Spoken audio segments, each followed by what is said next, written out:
My name is Emily Wyner. I'm the founding partner of Humblebee.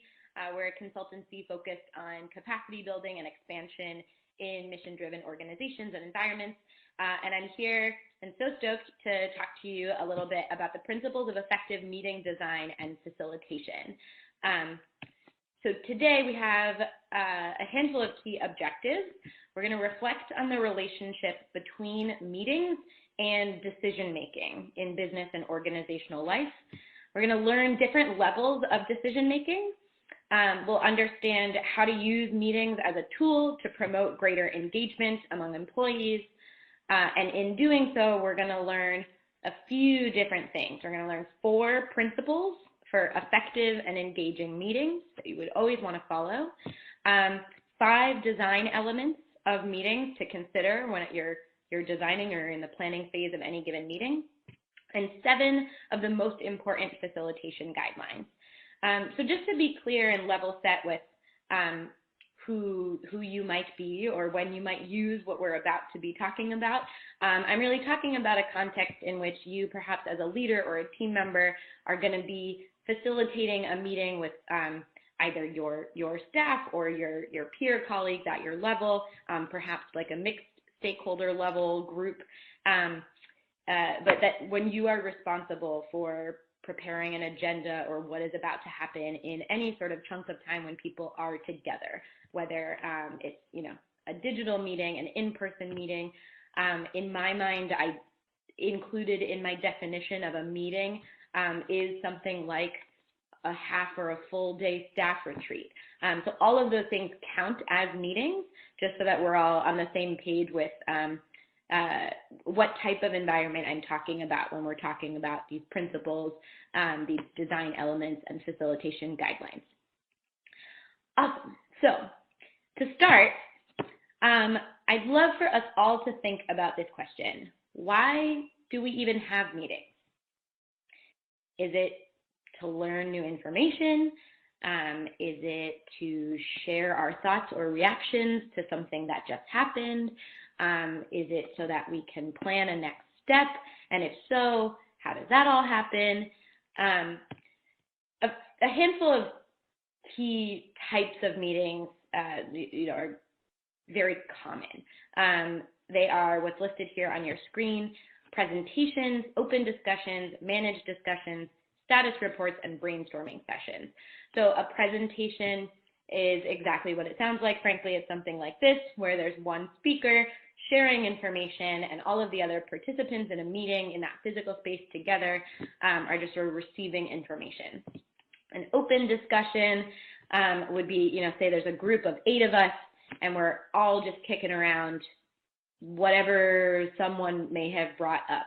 A managed discussion might have a little bit more formality to it, with a little bit of a heads up around what is going to be discussed, like the nature or topic of the meeting itself. Someone might be in the role of ensuring participation among the groups, that has a little more structure than just a totally open discussion. A status report, exactly what it sounds like, right? You might have a team or a cross-functional team that gets together. You have a communications person, a sales person, a product design person, if we're talking, a very traditional company environment, and those different areas get together and just sort of report out of what they've been up to lately. Brainstorming sessions certainly could take the form of something like a managed discussion, but with a particular forward leaning. These are all they're very common types of meetings. I invite you to think about any others that you think belong in this categorization. I'd be thrilled to have your thoughts on what other types of meetings you tend to have. But these are very standard. And one of the things that I'd like to offer and to argue is that these meetings are not always well designed for a maximum level of engagement. So wait, there's a different question that is very relevant when we talk about this topic of meetings and about gathering spaces when we are getting different stakeholders, team members, or groups together. And it's, when do decisions get made? Are decisions getting made in a meeting environment? Are they getting made by a particular leader, a particular team member, and then we're talking about them at a meeting? There's some sort of relationship here. So before we get back to meetings, I want to really dig into us understanding different ways that decisions can happen, specifically a different person or persons that can make a decision, and then we'll get back to the environment in which people could make the decision. So, levels of decision making.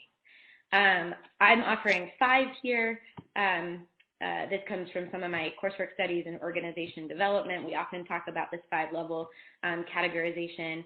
The first level being, of course, a leader decides. The leader of a particular department, division, unit just says, here's how we're moving forward in this particular way, or yes to this contract, no to this contract, yes to this vendor, no to this vendor or partner, whatever it might be.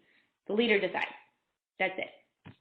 The second level would be a leader sort of inviting input from, perhaps a particular individual or individuals, maybe like 1 or 2 key people on their team, but it's often maybe a one-to-one conversation. That leader is going to grab someone's input, their reflection, and then they'll decide. The next level would be that a leader actually gathers input from a whole team or a large group, like together in one space, not these one-on-one sidebar conversations. The fourth level is that the group, so maybe a leader and their whole team or their whole staff makes a decision together, and a leader is actually a member of the group. And the last level would be that the leader makes a conscious decision to say, my decision is that this other subset of people can make the decision. And perhaps if it's, a leader of a small unit, they're a leader of, say, a staff of 10, they say, all of you 9 people can go and decide together. I trust you. So what the research tends to show is that the highest levels of engagement, so an employee's sense of how engaged they are with their work, how present they are with it, how much they're giving to it, higher levels of engagement are going to be found in levels 4 and 5 of decision making. So we'll flip back to that for a second.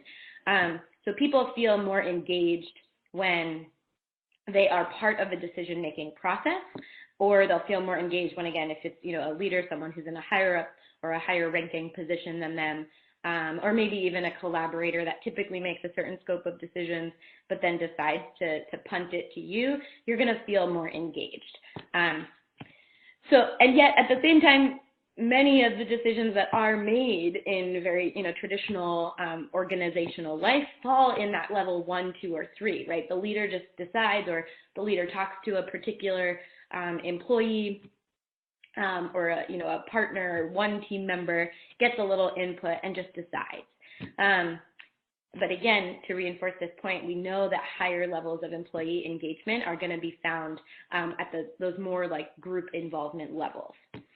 So now we're going to get back to this question of meetings, of how can we design meetings to actually be those decision-making environments, or at least allow a higher level of engagement to flourish, right? So now we've made this point that people want to be engaged in a process through which there are next steps being decided, defined, articulated. So how do we design that process? So this is now where we're moving on to all sorts of things about meetings, how to design them, how to facilitate them, what to think about, what to consider. I'm offering here what I would say are like a key 4 principles of effective engaging meetings. Certainly there are more. I invite your comments. I'd love to be in conversation with you all about what you think are the most the most important principles. I'm simply offering these 4. The first being that the purpose is clear. This may seem very obvious for some of you, or for some of us. I'll implicate myself in that feeling of when you've gone to a meeting and you think it's about one thing, and all of a sudden we're doing this. We're having a discussion about something else that I was not prepared for. That's a really frustrating feeling, and I'm going to quickly get disengaged. So it's very important for effective and engaging meetings that the purpose of why you are gathering this particular group of people is clear. Next up, number 2, participation and interaction are well supported. One of the ways that I like to summarize this principle is by saying, let's get all voices in the room. And that is pretty literal. So just for sake of example, let's imagine a brainstorming session, and you are the leader of a team, and you're bringing your team of 8 people together.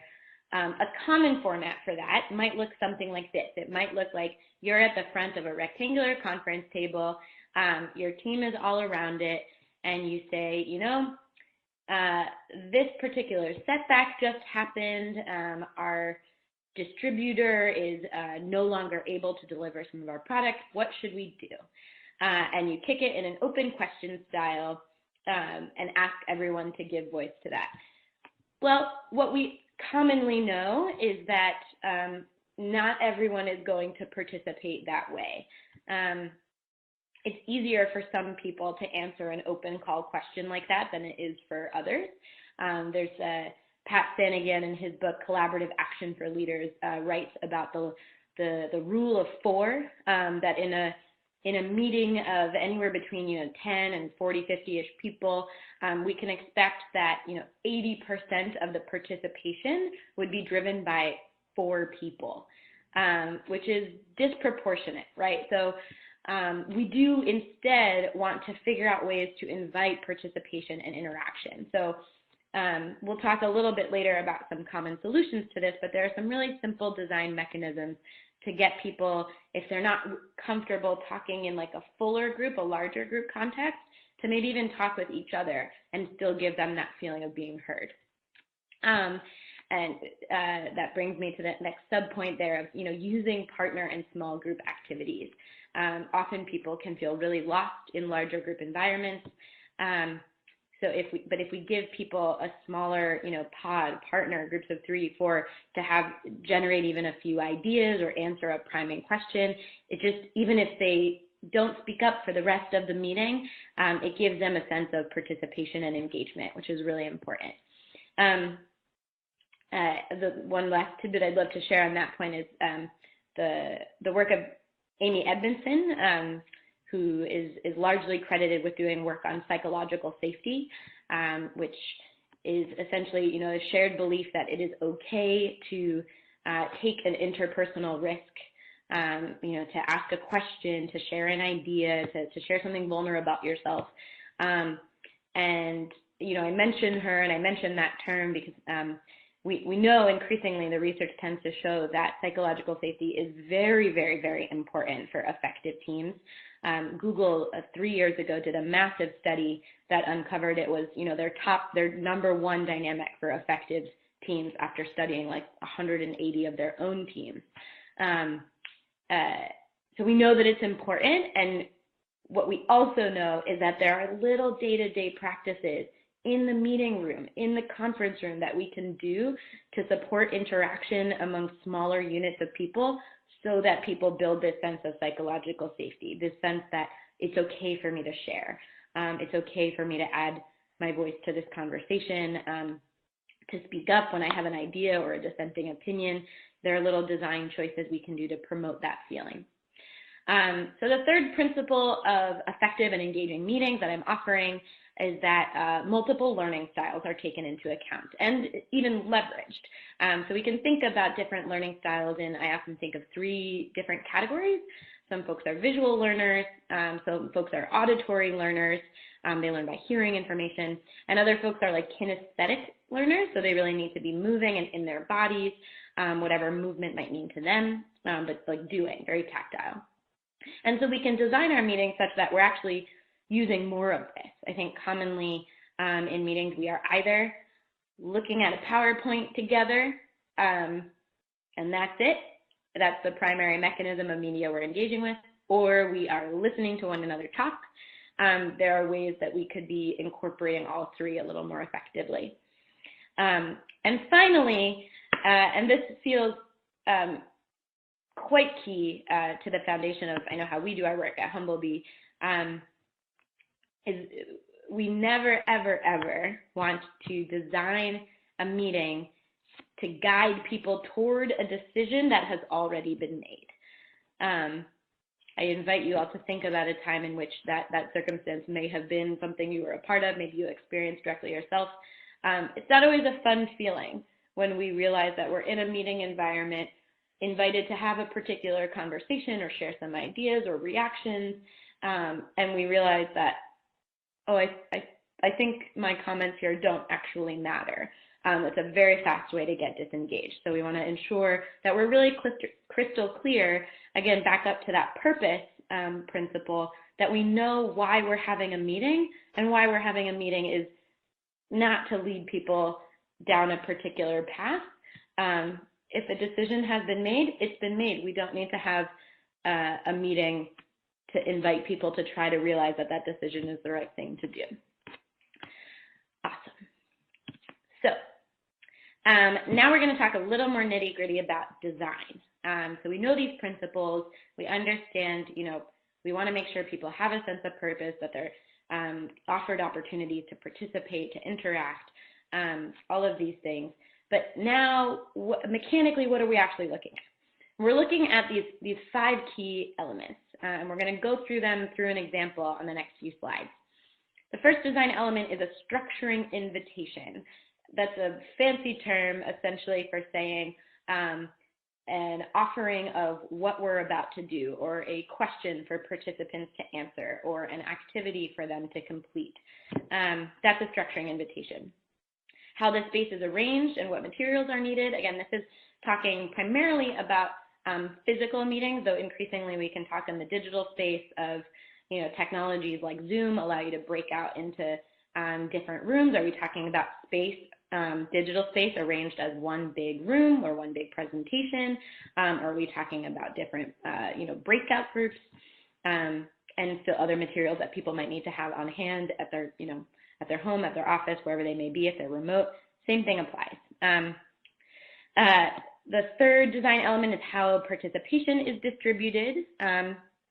Again, that classic example I gave up front of, is it a presentation where there's one person talking most of the time? We're going to talk through a counterexample to that in a little moment. Or, are we in a bunch of different small groups? Are people in partner conversations?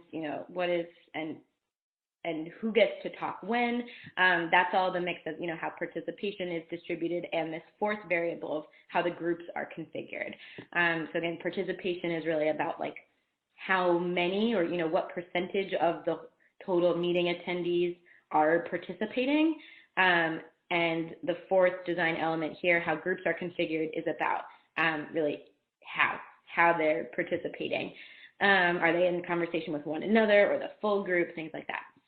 And finally, of course, a sequence of steps and time allocation. We might refer to this as an agenda. One of my offerings I'd like to make you all is considering what an agenda often looks like. When we receive it in our email, an agenda might have a few keywords per item, and we have maybe 5 items that are on this agenda for an hour-long meeting. Well, to me, that raises a lot of questions around, well, what exactly about new vendors are we going to be doing? Are we making a decision? Are we discussing options of our different vendors? Are we meeting our current vendors? What's the outcome here of each of these agenda items? So when we talk about sequence of steps and time allocation, it's just offering a little bit more specificity about what exactly are we doing for what amount of time, and when are we going to move on? When are we ready? So let's consider an example. For sake of this example, I'm going to just define the purpose of this imaginary upcoming meeting. You are the facilitator, and the purpose here is that you want to learn about the latest technology of our competitors. We work together. We're bringing together, a group of representatives of some of our different departments. Let's say we're a tech company. We sell software, and we want to learn what some of our our competitors are offering. So that is our purpose of getting people together. So again, we're going to get maybe like our product development team together, some of our coders, we're going to get some of the marketing and communications team together, some of our sales folks together, so that everyone's sort of in conversation. Now, let's compare these two designs. In a pretty traditional meeting format, it might look something like you see on the left side of your screen, where you as the meeting facilitator, you're the leader of, say, this whole division or this company, or in a small company perhaps, and you might say, okay, great. Hi, everyone. Thanks for being here. Listen to this expert. We brought in an expert to sort of give us a rundown of what's going on in the field, what the competition looks like. Space and materials, you might, physically be arranged in a way where it's just everyone's at chairs around the conference table. There's a PowerPoint at the front, or if our team is large, we're all sitting sort of classroom style or sort of theater style with like different, lots of chairs in rows, and we're all looking at the front. Distribution and participation, again, it's this expert who's going to come on in, and they're going to speak for maybe 90% of the time. And, group configuration is just we're all together sort of looking at this one person. The sequence of steps is such that you're going to introduce this expert, this outside expert. They're going to chat for most of the time, and then at the very end, this lingering 10% of time that expert is not talking, we're all going to get to ask questions, period, the end, that's it. My offering of a different structure looks like this. And it actually begins with something that you do not see on your screen, which is that you as the leader would have asked everyone on your team to look into 3 different competitors, and maybe you would have given a little more specificity to that direction a week before this meeting and said, okay, I need you all to look at their pricing structure, the specs of their latest software tool, and look into some of their customer reviews online. So then we arrive at this meeting, and your structuring invitation to everyone in 3 small groups is going to be, what did you find about these 3 competitors? That's the question you're going to be asking people to consider. And all of us are going to be sitting, like I said, at 3 small tables. We'll have chairs around them. On each table is a poster board and some markers. And we're in mixed groups, right? So maybe I'm a communications person, and I'm sitting here with some new software developer friends. We've never met each other, but we're now sitting in a small group together, and we're at table A, and table A is about, the name of some particular company that you're in competition with. And we did our homework around all 3 companies represented in tables A, B, and C. I'm at table A now, so we're going to spend 15 minutes in my new small group, and we're going to write down on this poster board some key things that we learned about competitor at table A. And then after 15 minutes, you, the leader, the facilitator of this meeting, are going to invite us to switch. We'll move to table B. We'll do the same thing with the company whose name is on the top of the poster board at table B. We'll write some things down. We'll realize that actually the group who was at that table before us, before we sort of rotated, wrote some things down. So maybe we don't know anything new. Maybe we have a few more bullet points to add, but we're going to spend 15 minutes there. We'll do the same thing at the 3rd competitor table. And then at the end, the leader, you are going to bring everyone back together and ask, a representative or 2 from each small group to share some of the key takeaways on each poster board, right? Some of the key pieces of learning about that competitor, so that we have one last opportunity to make sure, there's no lingering knowledge among those of us in the room of like, oh, I actually knew this about competitor B that somehow didn't get on the poster board.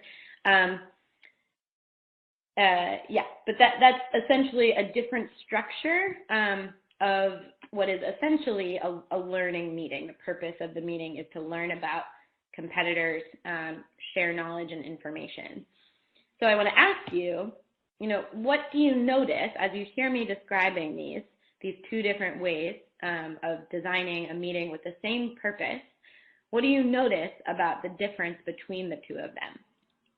I'll invite you to take a few seconds just to jot down a note or two that comes to mind.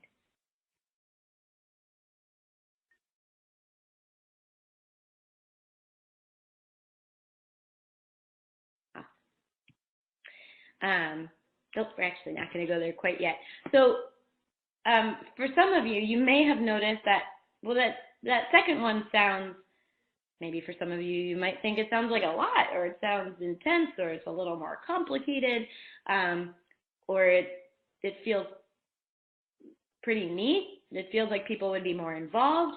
If you have different reactions to that, again, throw them in the comments. I'd love to hear your thoughts. And in general, you know, that second structure that I described would be a design for a meeting that would promote a greater sense of engagement. Why?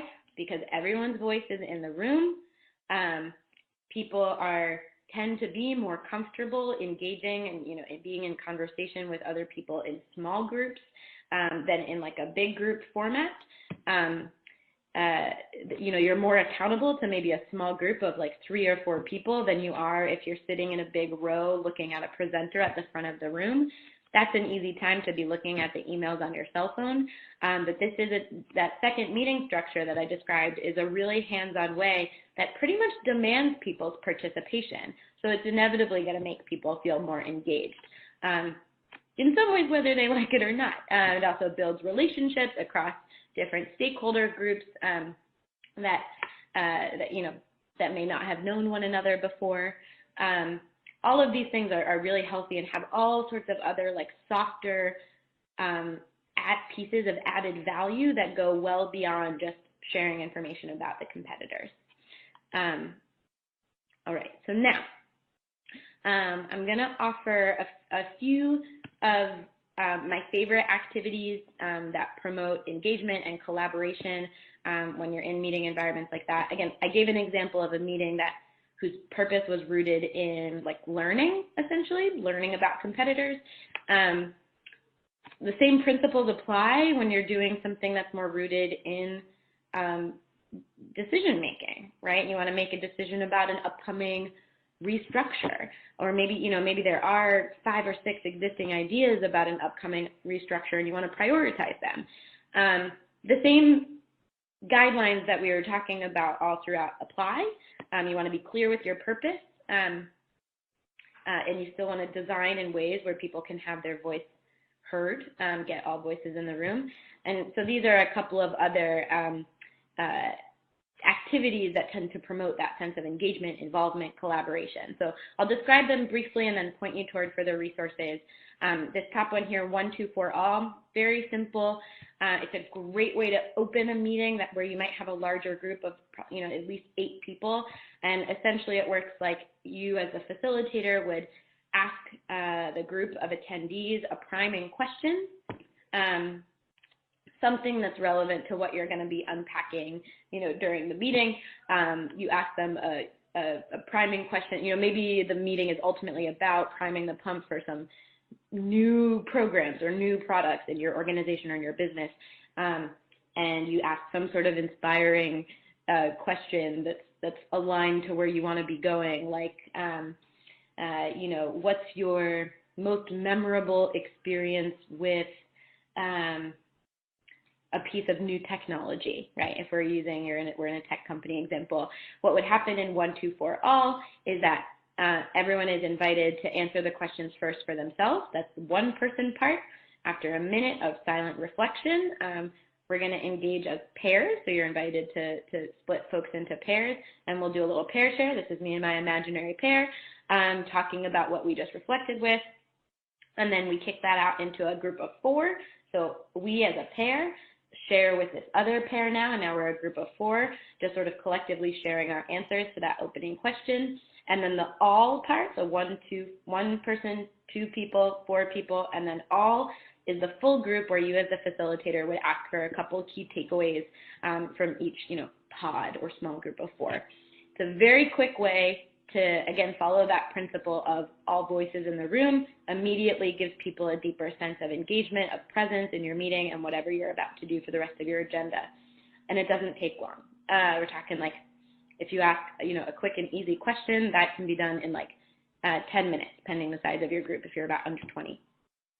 25-10 crowdsourcing is, again, another really interesting one of how to prioritize any existing ideas out there. I think brainstorming, idea sharing is something that can make folks feel pretty vulnerable in, offering their idea, especially if their idea seems to be a bit of a dissenting opinion than what others hold or what others that are more vocal hold.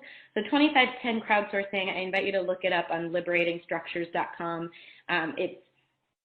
It's a really interesting way of getting ideas written down on index cards privately, and then you're just sort of going around and you as a facilitator would prime people of when to stop and like enter a conversation with a partner and just sort of take a look at the cards you have in your hand at that moment. They would have been shuffled all around. And have a conversation with that partner about the two ideas right in front of you. So you don't know whose they are, from where in the room they came, but you can just talk about the nature of the idea and score them.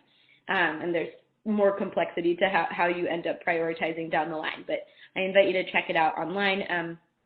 Similarly, appreciative interviews are about giving people the opportunity, typically in pairs, to interview one another in a way that's like really strengths-based and really affirming. Might be a way to get great information if, again, you're in a moment of considering a next step on a big project, or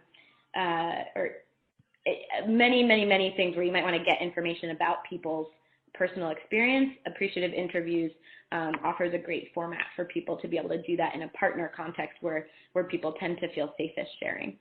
Again, lots more of these activities, different structures, way to configure people for different purposes on liberatingstructures.com and in Pat Stanigan's book, Collaborative Leadership in Action, which I believe I mistakenly called Collaborative Action for Leaders earlier, so I apologize if I did that, Pat Stanigan. He's a great guy. We're going to move on. This is the last chunk of our content sharing here, and it's around the actual position of what it means to be a facilitator. Again, we talked about decisions and how decisions get made and how we can maybe start to consider inviting more group participation in a decision-making process through the meeting environment, and how meetings then could be designed or structured to promote a greater sense of engagement, again, all stemming from that idea that people feel engaged when they're involved in a decision-making process. But now you're in the room and you designed this awesome meeting and you gave people the agenda and you're the facilitator, and now, so what do you do? So here's what essentially needs to happen. And again, these are my top facilitation guidelines. They're ones we follow at Humblebee. There are many more. I'd love to be in conversation with you about what's worked for you, what you're still hungry for. This is sort of just the tip of the iceberg. But the first, as I just hinted at and referenced, would be that you do share the agenda and the objectives up front. Ideally, before people are in the room together, whether in the room means physically in the room or in a digital room or on a conference line room, ideally, you've shared it beforehand, but even if not, sharing your agenda and the objectives very clearly up front.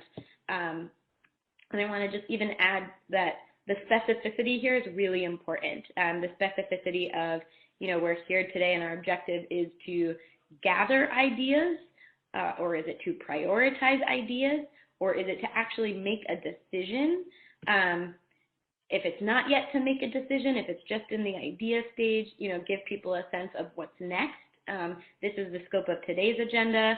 Here's what we're going to do and how we're going to do it. But also here's what's next and why what we're doing today matters in context of like the larger initiative, the scope of the initiative. So that's really important, sharing your agenda and objectives. Be clear about your role. And communicate this to the participants. They might be your team. Again, for myself, as a professional facilitator, I am often in the position where I'm removed from the content issues of the meeting, right? So I'm not part of the decision-making body. I'm not on staff of an organization or a business. I'm simply, doing that design work and inviting participation. But sometimes, especially in organizations that I volunteer with, I am both facilitating and I'm involved in the conversation. I might put myself in a small group during a breakout. So just be clear about your role, both with yourself and to your fellow participants, your team, whether it's at work, in a volunteer capacity, whatever it might be. Ask questions to check in along the way. This can take the form of a question like, are folks comfortable with us moving on, right? Something where you may have finished an activity, or maybe even you made a decision and you're on to the next part of a meeting. Just checking in really quickly to make sure, did you hear me correctly? Are we all on board with the decision that was just made? Reconfirming, checking in, does anyone need a bio break if you're in a longer, more extensive meeting? Great idea always to just check in, get a quick status check, update, if it's okay to move on. Similarly, restating, progress or any learnings or decisions you've made, anything like that, anything you have done or accomplished, just restating it as you move on, great practice. Next up is listening more than you talk. Again, this can be hard if you're in a role where you're both facilitating and you are a part of the team that you're facilitating. My argument to you all is that it's still really important to practice this one. Folks are, especially over time, if this is a team that works together in an ongoing capacity, people are going to feel more engaged if they get to share more, talk more, and you frankly talk less. True for myself too, I promise. I'm not just saying it to you. Next up is, be mindful of who is participating and how. Again, in the previous slides, as we went through design guidelines, ideally the design, the shape of your meeting and how people are engaging with one another helps with ensuring more equitable distribution of participation. But certainly still, when you're talking back, you're summarizing small group activities with the whole group, there may be some folks who are dominating conversations more so, and you want to just be mindful of that and perhaps invite others who've spoken less to share more, while also still recognizing the dynamics in the room. It's okay for someone to be more introverted or more shy or less vocal. There are many other ways people can participate, but just take notice of that. And last up on this definite list is express gratitude and affirmation for participation, especially if you're in an environment where you're really building a more positive, a more engaging meeting culture. Along the way, as the person facilitating the meeting, for you to say, thank you so much for sharing your ideas with me or with one another. I really appreciate the way you thought about X. I'm very glad that you offered an opinion that's different than others hold in the room. Like, being able to affirm people's choices to show up and be engaged helps to promote that behavior. And last, this little italicized note is really it's an invitation for your consideration that for meetings that are maybe ongoing, a standing weekly team meeting or something that's really highly significant, an annual retreat, a multi-day thing, I invite you to consider establishing ground rules and actually taking part of the meeting time, again, that gathering time, to establish ground rules. And what I mean by ground rules are, rules on how you will treat one another, how you will treat yourselves, how you will treat one another, how you might come to decisions, how you'll manage conflict. Is technology allowed in the room, or are you asking people to leave their cell phones at the door or in their bags, whatever it might be? Things like that. Ground rules that, making explicit the norms that might just sort of be below the surface. Again, those are just some of the top guidelines that we at Humblebee like to offer. There are many more. There are many more that are maybe context specific, again, going deeper into what your role in the room might be. But these, I would say, are healthy ones to keep in mind on a sort of regular and ongoing basis, all designed to, again, promote greater engagement among participants and effectiveness. So I ask you, what's one thing that you could do as someone who is a meeting facilitator or would be a meeting facilitator to promote greater engagement in the room.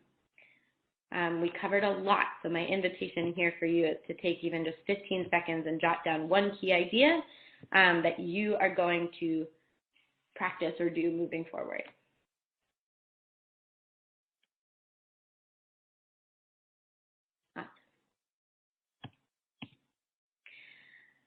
And finally, friends, I have these two closing challenges for you both, you both. My closing challenges are to think about the difference between engagement and buy-in, specifically that engagement is indeed a worthy aim, getting folks engaged and present and actively wanting to contribute, that is a worthy aim. Buy-in is not. Buy-in is asking someone to come aboard the ship that is already leaving the shore. That's not the same as inviting people to build the ship, to plan the trip, to leave together. So that's my challenge number one. And my second challenge is to think about making meetings optional. And I say this actually not encouraging you to actually do it. We need to have meetings. It's important to be in the room together, to be sharing, to be learning, to be making decisions together. But my challenge is really rooted in I want you as a person who might be in a position of planning, facilitating meetings, following up from meetings, to keep in the back of your mind this notion of making the meeting so important and effective and engaging that you could make it optional and people would still choose to come. So really it's ultimately a challenge to design your meetings well enough such that they're worth people's time, such that people feel heard and therefore want to be there, and really truly see the value of being in a meeting environment together. Those are my two closing challenges. I'll be curious to see how they simmer, how they marinate with you all. I'd love to keep the conversation going. For all of the summit participants, I'm offering a free 20-minute consultation. If you have specific questions or a scenario you want to work out or talk out, you can email me at emily@humblebee.network. For more extensive services, of course, please feel free to reach out. We offer design and facilitation of things like all-hands meetings, retreats. We also offer coaching and consultation to leaders or leadership teams on how to instill more engaging day-to-day meeting practices. Happy to chat. Please reach out with questions, comments, anything, and good luck in designing and facilitating your more engaging and effective meetings. Thanks so much.